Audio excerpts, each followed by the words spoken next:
اعوذ باللہ من الشیطان الرجیم بسم اللہ الرحمن الرحیم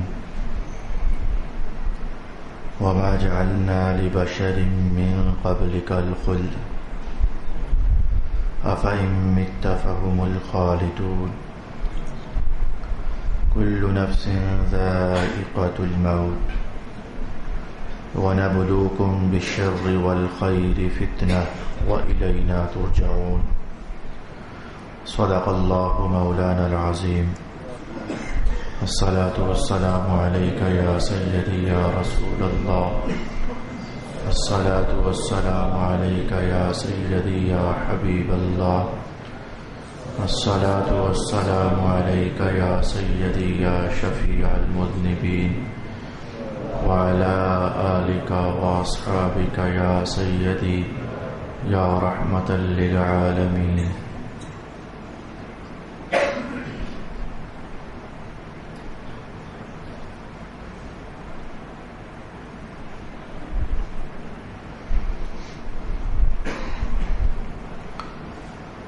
اور ہم نے آپ سے پہلے کسی بشر کے لیے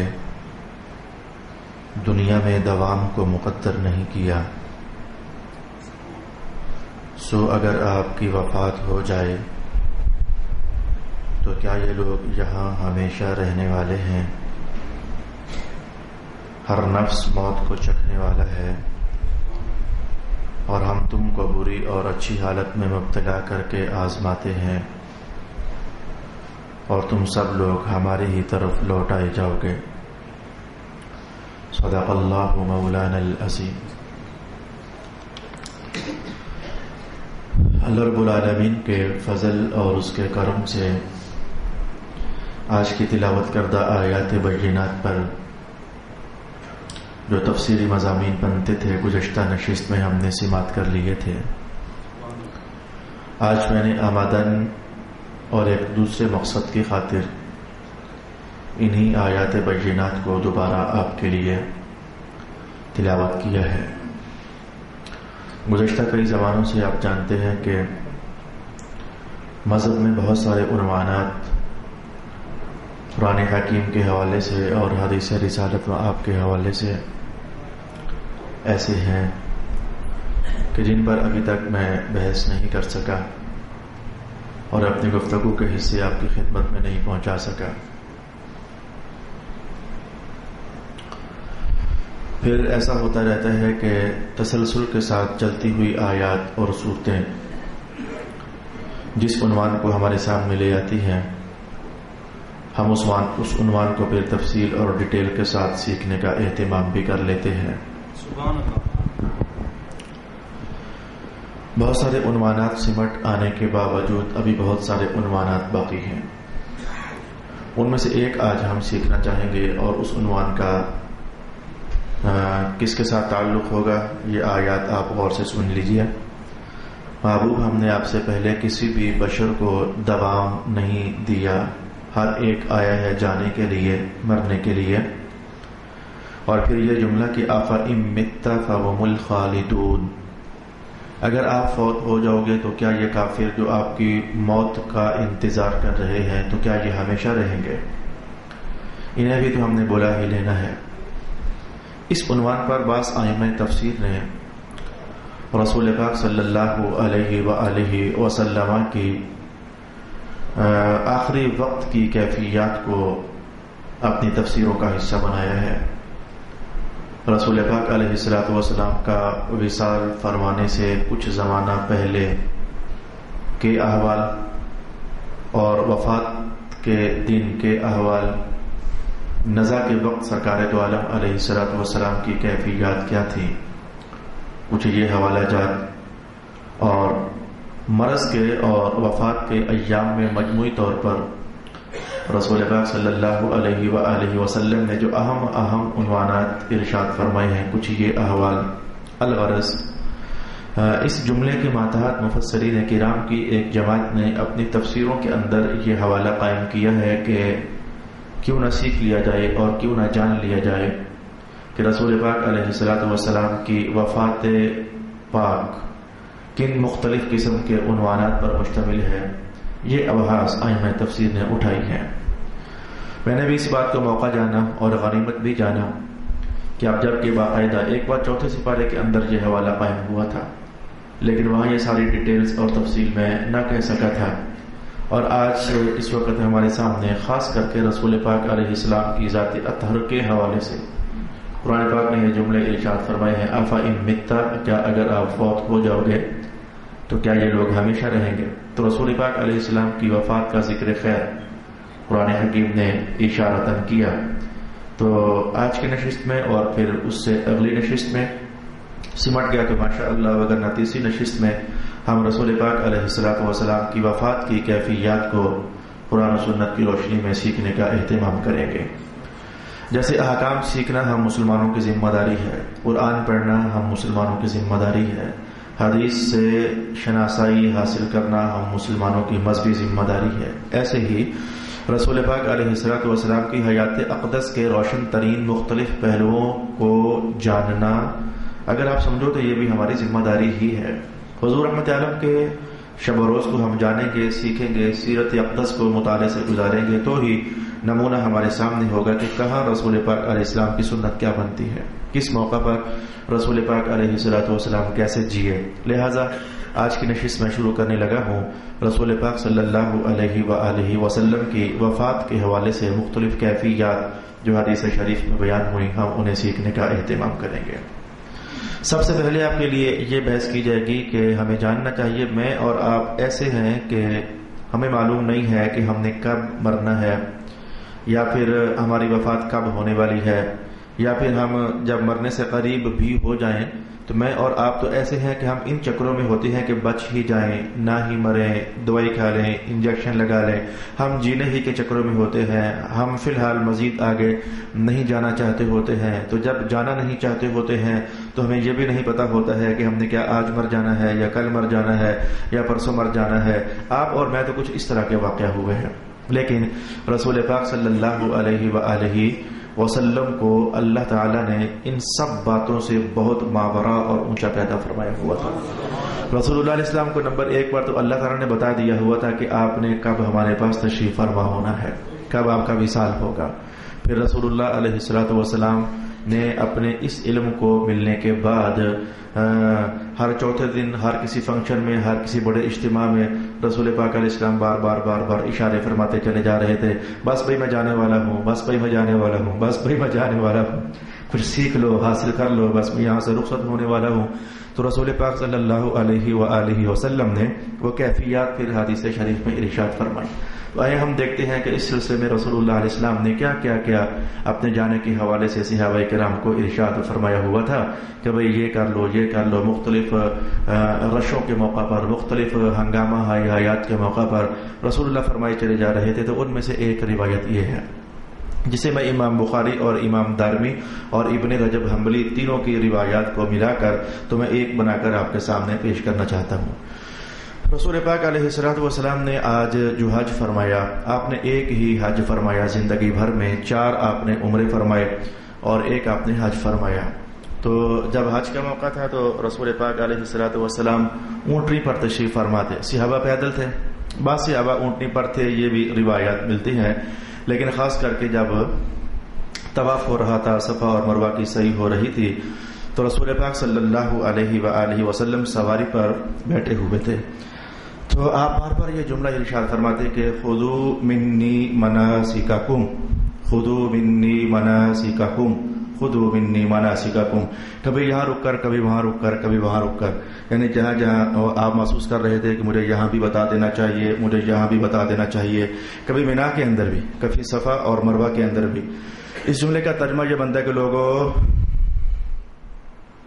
مجھ سے اپنے مناسک سیکھ لو. مناسک کہتے ہیں حج کے خاص جو افعال ہوتے ہیں ان کے لیے لفظ مناسک استعمال ہوتا ہے. تو رسول اللہ علیہ السلام بار بار فرما رہے تھے مجھ سے اپنے مناسک سیکھ لو، مجھ سے اپنے مناسک سیکھ لو. حضور بلندی پر تھے، صحابہ مسلسل دیکھتے تھے. تو یہ جملہ رسول اللہ علیہ السلام نے ارشاد فرمایا جس کی خاطر یہ حدیث میں آپ کے لیے پڑھ رہا ہوں.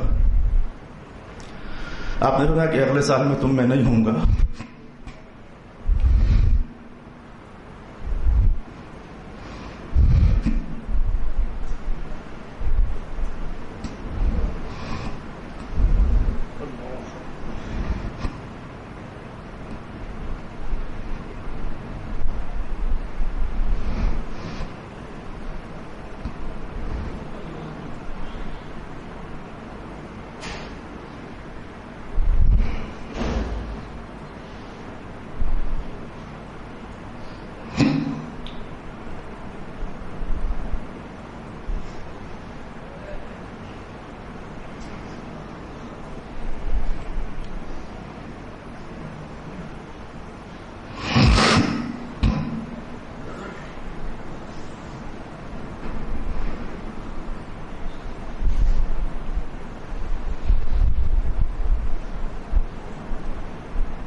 تو رسول پاک علیہ السلام نے فرمایا کہ میں اگلے سال نہیں ہوں گا.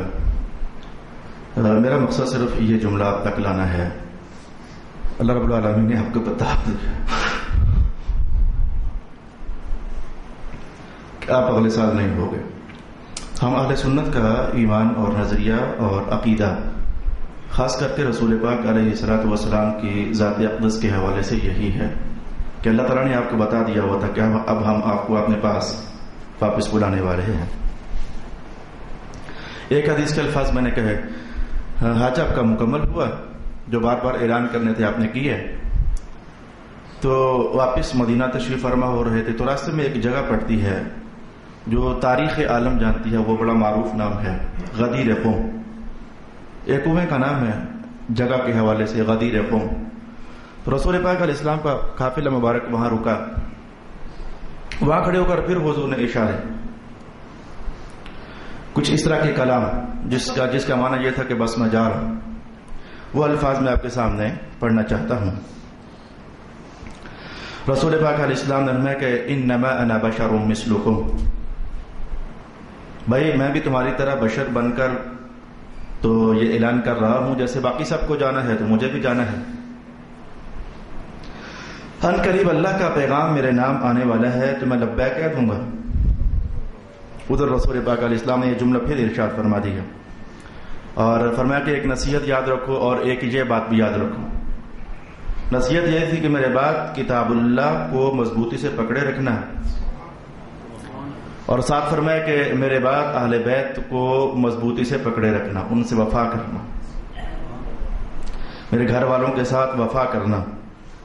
رسول پاک علیہ السلام نے یہاں رک کر کے پھر وہ تاریخی جملہ بھی غدیر قوم ہی کا وہ تاریخی جملہ ہے, من کنت مولاہ فہذا علی مولاہ. یہ بات یاد رکھ لو کہ جو مجھے مولا سمجھتا ہے اپنا, میرا علی بھی اس کا مولا ہوگا. یہ اہم کچھ باتیں رسول پاک علیہ السلام نے یہاں ارشاد فرمائی. مدینہ شریف تشریف فرما ہو گئے, حج کا زمانہ ختم ہو گیا. ابن رجب حنبلی ارشاد فرماتے ہیں کہ سفر کا مہینہ آ گیا, ذوالحج گزرا, پھر اس کے بعد محرم گزرا اور پھر سفر کا مہینہ آ گیا. سفر کے مہینے کے 3 بدھ گزر گئے. آج سفر کے مہینے کا آخری بدھ ہے. تو رسول پاک صلی اللہ علیہ وآلہ وسلم پر مرض کی کیفیات ظاہر ہونا شروع ہوئی. بخار ہوا تیز, یعنی یہ لفظ بھی کم ہے کہ غضب کا بخار ہوا, تیز بخار ہوا. کتنا کو تیز حدیث شریف پڑھ کر جو میں سمجھ سکا ہوں وہ یہ ہے کہ 200 سے بھی زیادہ. یہ میں کیسے سمجھ سکا ہوں؟ رسول اللہ علیہ السلام نے خود فرمایا کہ تم میں سے ایک صحت مند آدمی جتنا بخار اسے ہوتا ہے تو جب مجھے ہوتا ہے تو اسے ڈبل ہوتا ہے. ہم میں سے صحت مند آدمی 104 105 چلے قابل برداشت ہوتا ہے. تو اسے میں نے کہا رسول اللہ علیہ السلام کا بخار 200 سے بھی زیادہ تجاوز کر چکا تھا. امام دارمی نے جو حدیث نقل فرمائی وہ یہ تھی کہ آج رسول پاک علیہ السلام تشریف فرما ہوئے تو آپ نے ماتھے پر پٹی باندھی ہوئی تھی. ابھی مرض کا ابتدائی زمانہ تھا تو ماتھے پر حضور نے پٹی باندھی ہوئی تھی. امامہ نہیں پٹی، جیسے وہ بخار کے ایام میں پٹی لگاتے ہیں تو یا سر باندھ دیا جاتا ہے، کچھ اس طرح کی کیفیت. رسول پاک علیہ السلام نے پٹی باندھی ہوئی تھی. صحابہ کا ہجوم، خاموش. حضور کا مرض، خاموشی. تو یہ کیا حضور رحمۃ اللہ علیہ نے نظر ایسے کی اپنی شان کے مطابق. تو پھر اسی طرح کی باتیں. پہلا جملہ آپ نے یہ فرمایا کہ میں بیٹھا یہاں ہوا ہوں لیکن وہ دیکھو میں اپنا حوض دیکھ رہا ہوں. اللہ، بیٹھا میں یہاں ہوں اور میں اپنا حوض دیکھ رہا ہوں. اتنا جملہ کہا تو ساتھ ہی یہ کلام آپ نے ارشاد فرما دیا کہ سب سے زیادہ جس بندے کی صحبت کا احسان مجھ پر ہے وہ ابو بکر ہے. سبحان اللہ. اور سب سے زیادہ مالی معاونت کا جس کا احسان مجھ پر ہے وہ ابو بکر ہے. یہ جملے ارشاد فرمائے تو کہا کہ اگر اللہ تعالی کے بعد میں کسی کو خلیل بناتا، اللہ میرا خلیل ہے، میں اللہ کا دوست محبوب، اگر اللہ کے علاوہ میں کسی کو خلیل بناتا نا تو ابو بکر کو بناتا. لیکن جب میں اللہ کو خلیل بنا چکا، اللہ میرا دوست ہے، خلیل ہے، تو اب میں کسی اور کو بنا نہیں سکتا. اللہ میرا خلیل ہے، اگر بناتا تو ابو بکر کو بناتا. ہاں البتہ یہ ہے کہ ابو بکر کے ساتھ میری اسلامی اخوت ہے، بھائی چارہ اور دوستی. آپ نے حکم ارشاد کیا کہ مسجد کے اندر کھلنے والے سارے دروازے بند کر دیے جائیں. البتہ ابو بکر کا دروازہ اب بھی کھل سکتا ہے مسجد کے اندر. مختلف قسم کی تخصیصات تھیں جو رسول اللہ علیہ السلام مختلف صحابہ کو ارشاد فرما دیا کرتے تھے. جیسے حضرت علی رضی اللہ عنہ کے متعلق یہ جملہ فرما دیا جس پر غسل لازم ہو وہ مسجد میں داخل نہیں ہو سکتا. البتہ میں محمد بھی داخل ہو سکتا ہوں، علی بھی ہو سکتے ہیں. شریعت حضور کی تھی، جس کو چاہتے داخل فرما لیتے قانون میں، جس کو چاہتے قانون سے خارج فرما دیتے اور مستثنا فرما دیتے. تو فرمایا کہ سارے دروازے بند کر دو، مسجد نبوی کے اندر کی طرف کھلنے والے البتہ ابو بکر کا دروازہ کھلا رکھا جا سکتا ہے. اب حضور نے پھر وہ اشارہ شروع کیا اور آپ نے فرمایا کہ اللہ تعالیٰ نے ایک بندے کو اختیار دے دیا ہے. اللہ تعالیٰ نے ایک بندے کو اختیار دے دیا ہے. وہ اختیار کیا ہے؟ آپ نے فرمایا کہ اللہ تعالیٰ نے کہا ہے کہ چاہو تو یہ دنیا ہے تو اس کی زیب و زینت ہے تو ادھر ہی رہ لے وہ بندہ، اور چاہے تو ہمارے پاس آ جائے. اللہ نے اختیار دے دیا، چاہے تو ایک بندہ ہے، چاہے تو وہ ادھر رہ لے، چاہے تو ہمارے پاس آ جائے. صحابہ سارے سن رہے تھے. جب یہ جملہ حضور رحمت عالم کی زبان اقدس سے نکلا تو بالکل حضور کے پڑوس میں سے سسکیوں کی آواز،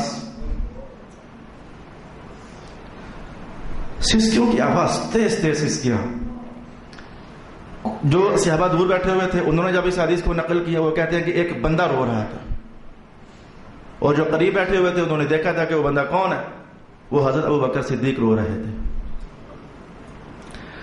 فتعجبنا علی ابی بکر. صحابہ کہتے ہیں کہ ہم سمجھ نہ سکے، ہم نے تعجب ہوا کہ رسول پاک علیہ السلام ہزاروں باتیں ارشاد فرماتے رہتے ہیں، خبریں سناتے رہتے ہیں، تو آج بھی حضور نے ایک خبر ہی تو بتائی ہے، تو یہ ابو بکر رو رہے ہیں، یہ رو رہے ہیں، ان کے رونے کا سبب کیا ہے؟ اس واقعہ کو ٹھیک جب 13 یا 14 ایام گزرے تو آج واقعی رسول پاک علیہ الصلوۃ والسلام کا انتقال ہو گیا، تو اس وقت صحابہ محبت سے چیخے کہ ابو بکر ہمیں اب سمجھ آئیے کہ تو رویا کیوں تھا. ابو بکر کہتے ہیں میں یہ جانتا تھا کہ وہ بندہ حضور کے سوا ہو ہی کون سکتا ہے کہ جسے اللہ پوچھے موت قبول کرنا چاہتے ہو یا نہیں کرنا چاہتے، چاہتے ہو تو آ جاؤ، نہیں چاہتے تو ابھی رہ لیں، حضور کے سوا کوئی ہے ہی نہیں ہے. تو ابو بکر کی سسکیاں بن گئیں کہ رسول پاک صلی اللہ علیہ وآلہ وسلم اب ہم سے رخصت ہو رہے ہیں.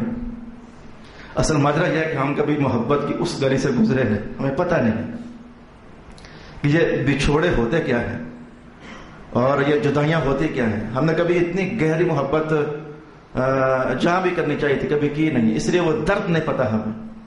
اور ابو بکر جو صبح و شام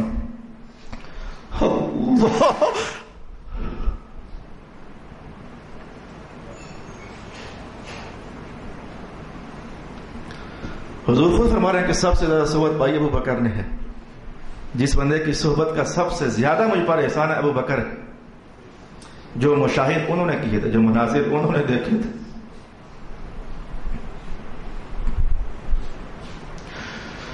اللہ اکبر. جو عطائیں ان کے نام ہوئی تھی وہ تو تڑپ سے گئے کہ سرکار نے یہ جانے کا اعلان کر دیا. اس لیے کہ اس محفل کے اندر سے ابو بکر کی سسکیاں کہ رسول اللہ علیہ السلام تشریف لے کر جا رہے ہیں.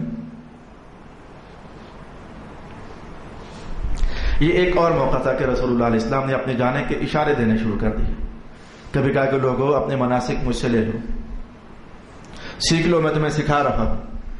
کبھی فرماتے کہ بس جس کا میں مولا ہوں علی بھی اس کا مولا ہے، دھیان رکھنا کتاب اللہ کو نہ چھوڑنا، میں بشر ہوں، میں عنقریب اللہ کا قانون قبول کرنے والا ہوں، پیغام آ رہا ہے، میں حوض دیکھ رہا ہوں. آپ نے یہ بھی فرمایا کہ میں جا رہا ہوں تو غم نہ کرنا، میں تمہارے لیے فرط ہوں، انا فرط لکم. یہ امام سیوطی کے الفاظ ہیں، انا فرط لکم. پھر حضور نے خود اس کی وضاحت فرمائی، میں تمہارا فرط ہوں، بندوبست کرنے والا.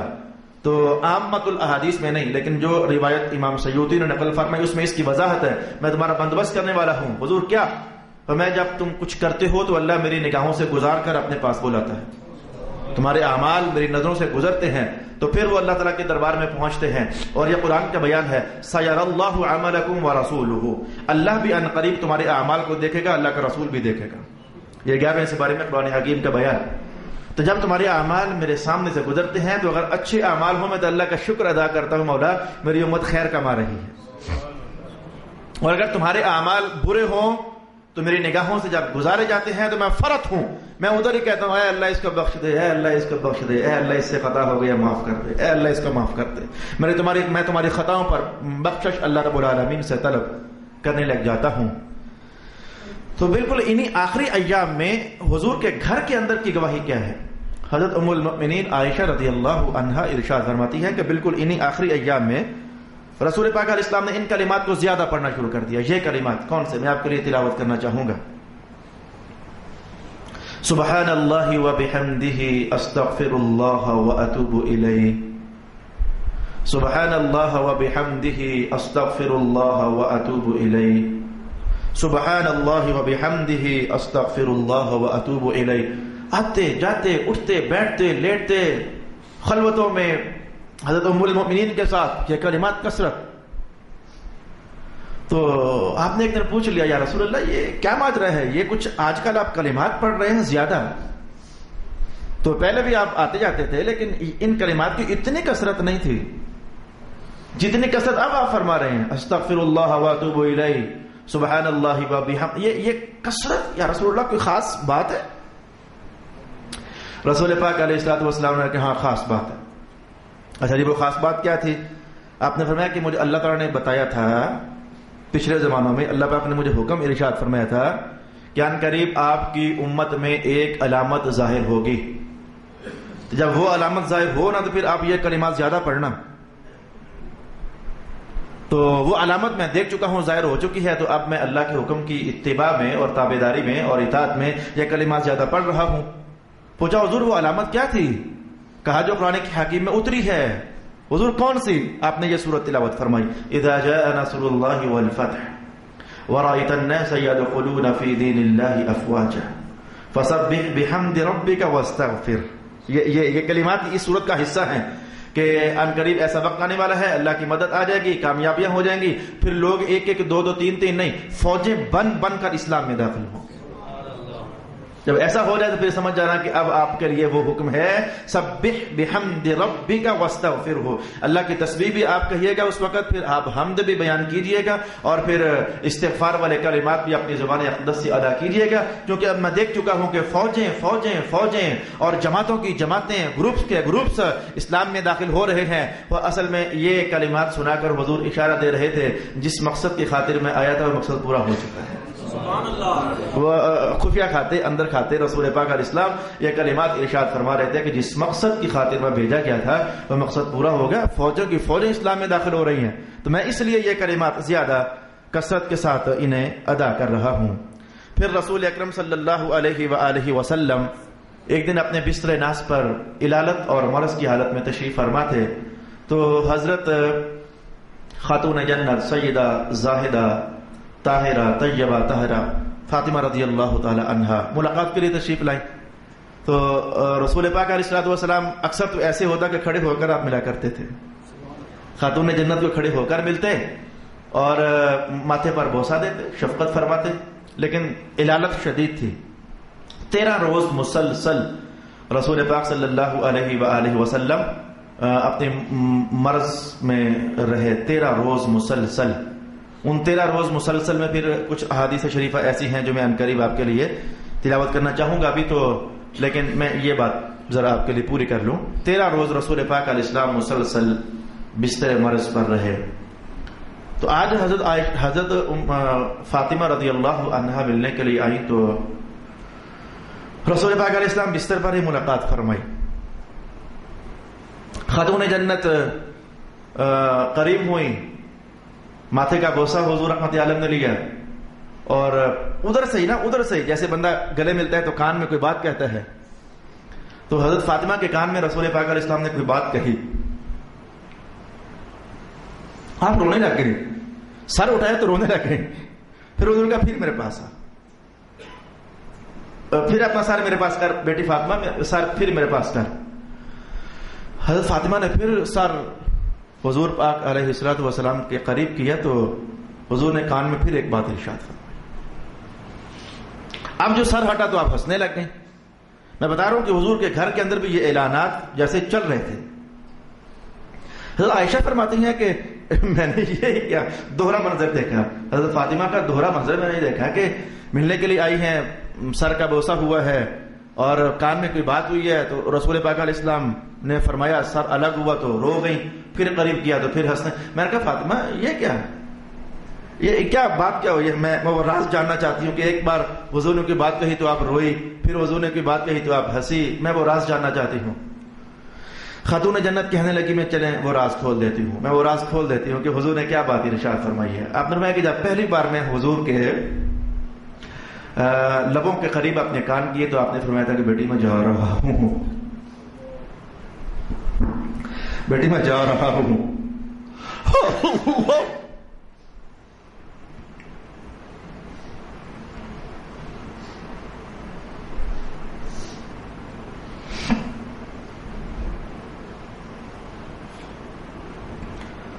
تو زہرا رونا ہی آنا تھا مجھے، مول میں نہیں، مجھے رونا ہی آنا تھا کہ ابا جی جا رہے ہیں دنیا سے، کہا میں جا رہا ہوں. تو جب میں روئی تو حضور کو میرا یہ رونا بڑی محبت تھی. کہو رو رہی ہو؟ پھر میرے بیٹی صاحب میں پھر قریب کر اور کہا کہ بیٹی فاطمہ دیکھنا میں جب جا رہا ہوں نا تو سب سے پہلے اللہ تیری ملاقات میرے ساتھ کرائے گا. میرے جانے کے بعد میرے خاندان میں سب سے پہلے اللہ تیری ملاقات میرے ساتھ کرائے گا. جب میں نے یہ سنا کہ اگر ابا جی جا رہے ہیں جنتوں کے مسافر بن رہے ہیں تو میں بھی ساتھ ہی ہوں، پیچھے ہی ہوں، تو میں خوش ہو گئی کہ چلے یہ جدائیاں زیادہ دیر تک نہیں ہیں، یہ کچھ عرصے کی جدائی ہے، اس کے بعد ابا حضور سے میں بھی ملنے والی ہوں.